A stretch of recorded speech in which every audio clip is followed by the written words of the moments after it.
Hello, my name's Katie and I'm joined by Patricia, and together we make Breakthrough to Fearless Speaking. And we are here today to share with you a way of acknowledging what might show up when you are going to put yourself out there in whatever capacity that looks like. We really want to show you how our secret sauce of what we have done to be able to get ourselves out there. And so we hope that through this process and through our sharing of this information, that you're going to be able to go, okay, I think I can do something like that. So, Patricia, what do we want to share? What do we want to share with these beautiful people in What terms of, secret sauce do we want to share today, Katie? We are just so passionate about really helping women to reclaim their power. So for you, if you feel like you would love to share your message, you would love to speak and make a bigger impact. We are passionate about giving the tips, the tools, the secret sauce to help you do that.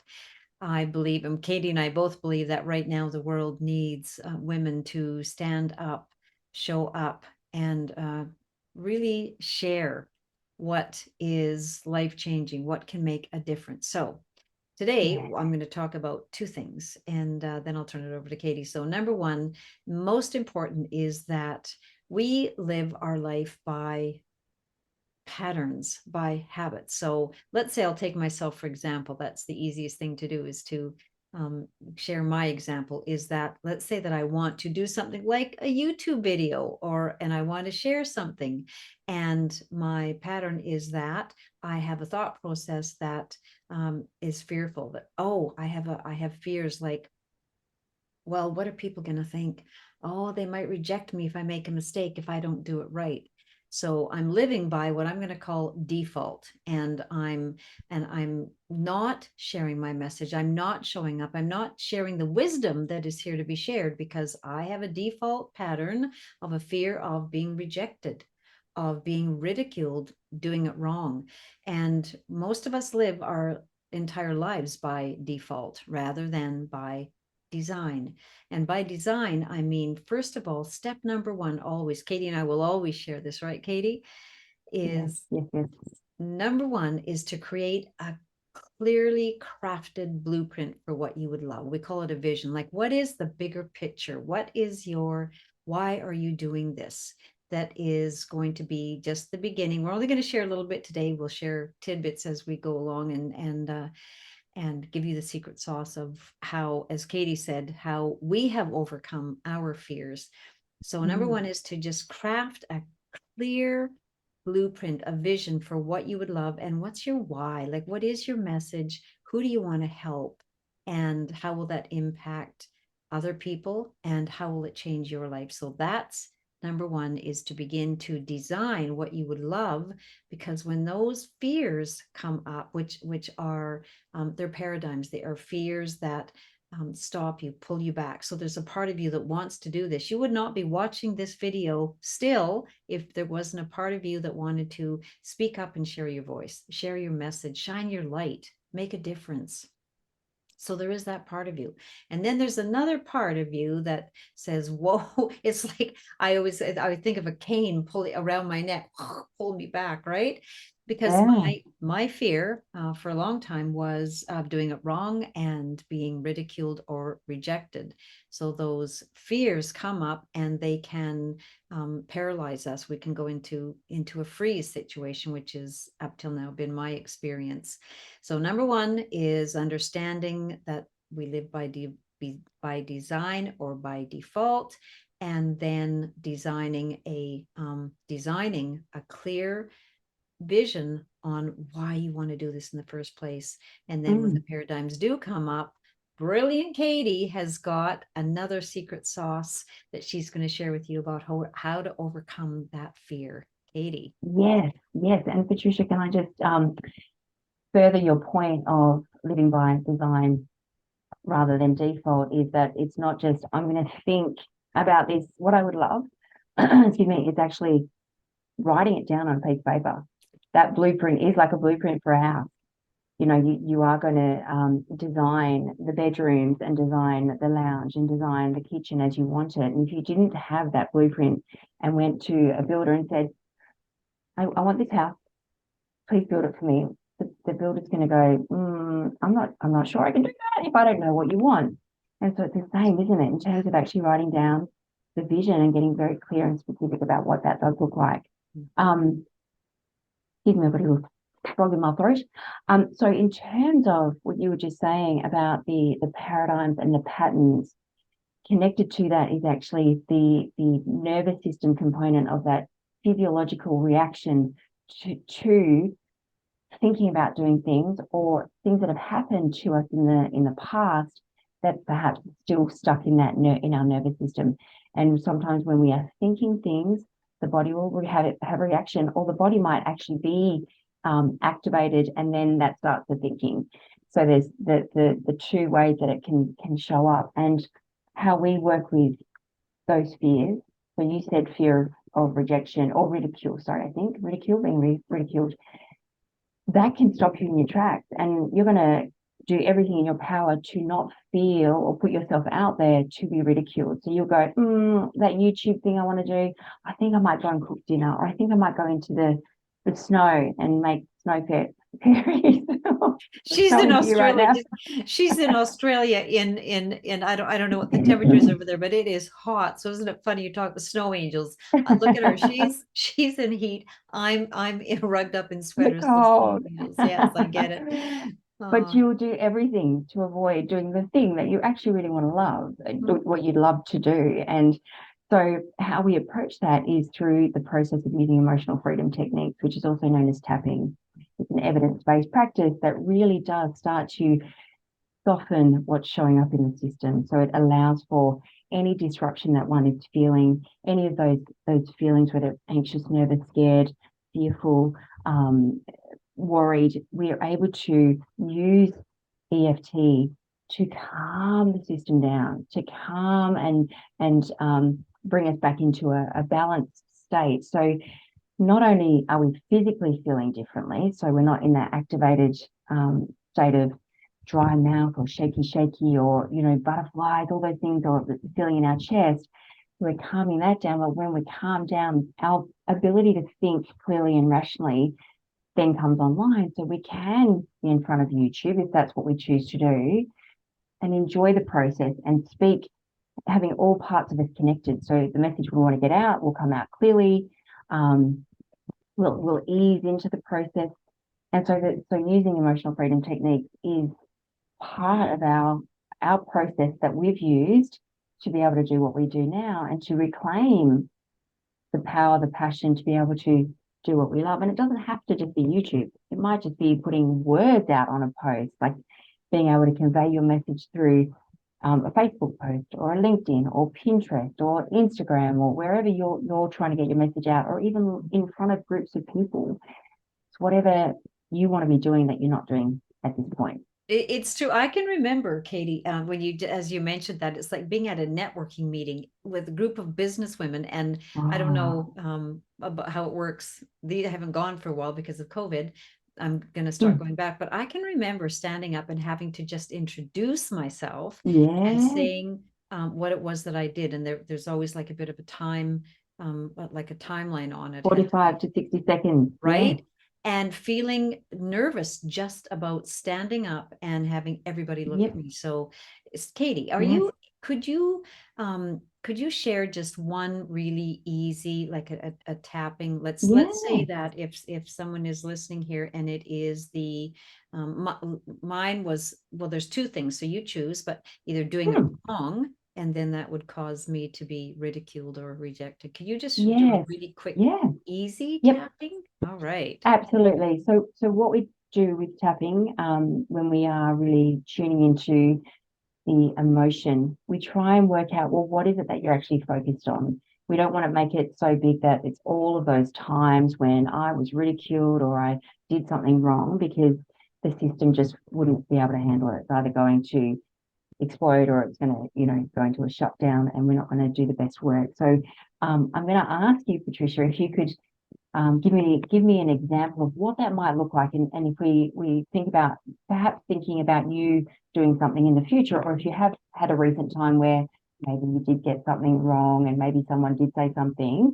So either a recent time when that happened, or thinking about it happening in the future? What might that, what lands for you in terms of an example of that we can use? Well, I'm going to say thinking about doing it in the future is, let's say I'm thinking about now COVID is over. I'm going to go do a presentation in front of a group of people, and I'm fearful that I'm going to mess it up. I'm going to do it wrong. I'm not going to get my message across. And I can feel it even now. Where I start to feel it is in my throat. I can speaking of frog and throat, right? Yes. It's where the energy can show up. That's been as a result of previous experiences where the body's just held it. It's held it there. So if I was to ask you right now, you imagining you're going to go to a networking event, you're going to stand up and do a presentation, you might get it wrong. What is the emotion? What is the emotion that you, if you were just to kind of sense into that situation happening? Is it nervous, fearful, worried, anxious? Yeah, I was definitely nervous, and all of a sudden, like, do I really want to do that? Yeah, so feeling nervous that should I get up and put myself out there, I call it setting myself up for setting yourself up, exactly. And I know how brilliant you are, and I know how amazing, if you're in that space of your message and what all of your wisdom and your training. So, and I know your passion is to change women's lives. That is, you're on a mission. I know you're on a mission. Yes. So imagine if we didn't work on this. Imagine if we didn't work on this. You would go, oh, there is a networking thing coming up. Oh, I think I'm busy. I think I'll make myself busy. And that might not be consciously. This is at an unconscious. You will do everything in your power to not go to this thing where you could have a huge impact. Okay. So you tell me, what did you say the emotion was? Scared. Nervousness. Yeah. Nervous. Yeah. Nervousness, and I can feel myself kind of pulling back a bit. Yes. Yes. And so when we are tapping, we always like to rate it. So we know if our tapping's working as we do each round. So if you were to tune into that nervousness, 0 to 10, 10 being, I am so nervous right now, I'm pulling back and I'm going to hide in my bedroom. That has happened in the past, let me tell you. I'm not coming out. Don't make me come out. Right. It seemed logical to not go to that meeting. So I would say right now, today, because of the work we have done, I would say, I'm just thinking about it because it is new getting out in public. I would say it's a 4. 4. Okay. So, and where are you feeling that 4? I am feeling it like a little lump in my throat unexpectedly. Yes. And that's not to say that it is going to stop you, because you have done so much work, and it's just perhaps some residual stuff, survival physiology that's just showing up for you. And so do you, as you're thinking about getting up and doing this presentation, it's like that 45, 60-second, hi, I'm Patricia, and this is my business, that kind of presentation? Is that what you're thinking about? I'm thinking I'm looking at speaking at a presentation. So something longer. Yes. Yes. And what are you actually imagining? If you were standing on the stage, you're giving this presentation in your mind's eye right now, tell me what you're noticing it in terms of what that visual kind of looks like. Well, what is coming to mind, and I think this is actually from some past event, but we want to try and keep this simple. Everybody knows that we're tapping, by the way, on what I'm thinking about is starting to talk and forgetting what I was going to say, or getting mixed up and losing my place and making no sense at all. And then regardless of what anyone else is thinking, I'm feeling embarrassed. Yes. Okay. All right. So let's put some words around it. So we do start at the side of the hand. The side of the hand between the pinky and the wrist. So it's that fleshy part on the side of the hand. And this is where we're stating exactly what you just said. If I can reuse your words, and I may mess it up a little bit just because I normally write notes and I'm working with people. And really giving that wording to, this is my problem. But we also have this very lovely balancing statement, which is, I accept myself anyway. This thing is happening. I still can accept where I'm at, or I can, this is just what's going on for me. So here's what it would look like, Pete. If I say anything that doesn't land, or you want to say it in a different way, you jump in and let me know, because the power is in your words and what's going on for you. Absolutely. So even though I feel this nervous feeling, like a little lump in my throat, Even though I feel this nervous feeling like a little lump in my throat. Just imagining going to that networking event. Just imagining going to that networking event And giving a presentation. and giving a presentation. I might stumble over my words. I might stumble over my words and forget them. And forget them, yeah. And I can imagine then feeling embarrassed. And I can imagine then feeling embarrassed. And thinking about that now, that makes me feel nervous. Thinking about that now, that makes me feel nervous. But I can still deeply and completely accept myself anyway. But I can still deeply and completely accept myself anyway. Does that all land for you? Yes, 100%. Okay. And even though I feel nervousness, like a little lump in my throat. Even though I feel nervousness like a little lump in my throat. Just imagining being at that networking event. Just imagining being at that networking event. And giving a presentation. And giving a presentation. I might stumble and forget my words, stumble over my words and forget them. I might stumble over my words and forget them. Just like I did then, right? And I can imagine if that happens, I'm going to feel embarrassed. I can imagine if that happened, I would feel embarrassed. But I can still deeply and completely accept myself anyway. But I can still deeply and completely accept myself. And even though I feel this nervousness like a lump in my throat. And even though I feel this nervousness like a lump in my throat.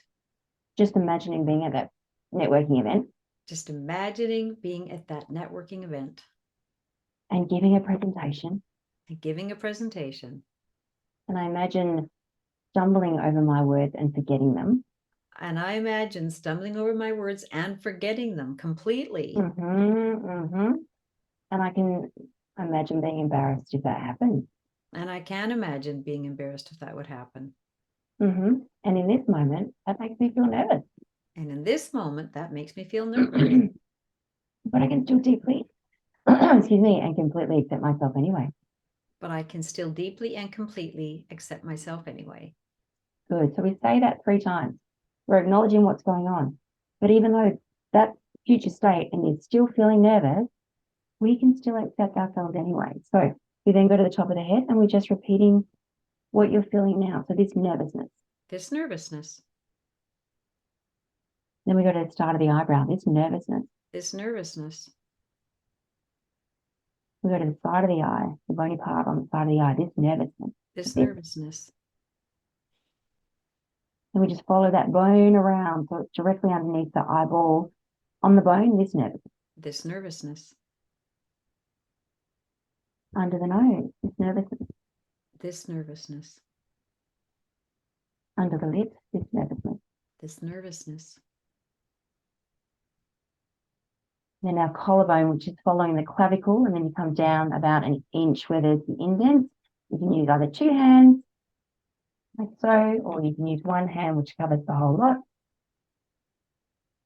This nervousness. And then the last point is just underneath the arm. If you wear bras for a woman, it's on the bra line. Otherwise, it's a hand width down underneath you from your armpit. And we're just repeating this nervousness. This nervousness. And long story short, what we're essentially doing is neutralizing that emotion, because we're sending this calming signal to the part of the body that is going into some sort of activation. That's the amygdala, where it's going, I'm going to fight, I'm going to flee. In your case, you were feeling that pull back, and that's the flight response. It's going to take you away. And so what we're always trying to do is go noticing what is the emotion that's showing up, or even the body sensation, that we can then start to calm down. Because when we're in a calm state, your ability to access the prefrontal cortex, and where the logical, problem-solving, rational part of the brain is. So you'll be in front of your presentation, and you'll be able to clearly, calmly speak to the presentation, speak to your audience, is where we want to be able to get you. So I'm just going to check to see if you were to imagine being at this networking event, doing your presentation. Tell me what you're noticing now in terms of the nervousness. Actually, I just had a little visual. This is happening right now. This is real. I actually imagined that I made a bigger impact for women. They started to realize what the possibilities were for themselves, and there was a standing ovation, and they're clapping. Yeah. Right? Coming to you live, right? We were just doing the tapping. Right. One round of tapping. We're not making this stuff up. But after one round of tapping, Patricia's just gone from, I want to pull back and retreat, abort. I'm running, I'm leaving, I'm not going to do it, to I am there. I have a standing ovation now. But before, you were focused in on, I might stumble over my words. And because I'm in that state, I could forget my words and then I'm going to be embarrassed. To, I've made this impact and I am now getting a standing ovation. Hallelujah, brothers and sisters. I mean, that is beautiful just after one round of tapping. But ultimately, what we're always just trying to do, going back to your point of these paradigms and patterns, do keep us stuck. When we can start to really unpack and notice what is showing up for us, we can then do something with it. In addition to a number of different other tools, but emotional freedom technique is one of the key tools that we use to really start to work with what's showing up thematically. Thank you, Katie. That was beautiful. And the thing of it is, and the reason that came to me with even just because we've done a lot of tapping together, right? So my system knows that my system starts to calm fairly quickly. Very quickly. Is that because I know that the message that I have to give particular women that have certain fears about creating a life that would absolutely love, there's a medicine in that. So your message, Katie, your message, my message, and for you, the listener, your message is the medicine. So to be able to reclaim your power and to unleash your voice, to bring your medicine to the world, what could be better? So until next time. Absolutely. But before we finish, I do want to ask something that I could tell there was more. I do. No, it's actually more about you. I want to know, when are you actually planning? Is there a group of women or a networking event that we can now say, Patricia's gone and done that, or Patricia's actually signed up to do this presentation? I actually had, there's an organization, a women's networking organization, and I had the application to be a speaker, 3/4 filled out, and I noticed that's why it came up today. Isn't that just confidential? So I hesitated, I waited, I thought, oh yeah, I'll do it tomorrow. I'm a little bit tired. So whenever the next I'll finish it. And my commitment is that I will finish it by tomorrow. And then I will, once accepted, then I'll get the date and I'll let you know. Yes, fantastic. That's exciting. That is really exciting. So that's real life. That is something that I know Patricia's very, very passionate about. Imagine if she left that application 3/4 filled. There'll be a part of you down the track, whether it be next month, next year, 2, 3, 4 years down the track, where you may go, oh my God, I really regret not doing that. So hopefully we've been able to help you complete that application form and get yourself out there doing what you love. 100%. And beautiful. So if you feel like you would love to, if you have a calling, you would love to, and there's something holding you back or stopping you, we're going to bring more of these, we want to call them tips, secret sauce, keys, information sharing. Exactly, right. To be able to get out there is, like we said, reclaim your power, because man, that it's disempowering to have this burning in your belly, not to be able to get out there. So to reclaim your power, unleash your voice, share your message, and shine your light, make the difference that you're here to make. And love it. All the best. Hopefully we'll see you next time. We'll see you next time. Thanks, Katie. Thanks, Katie.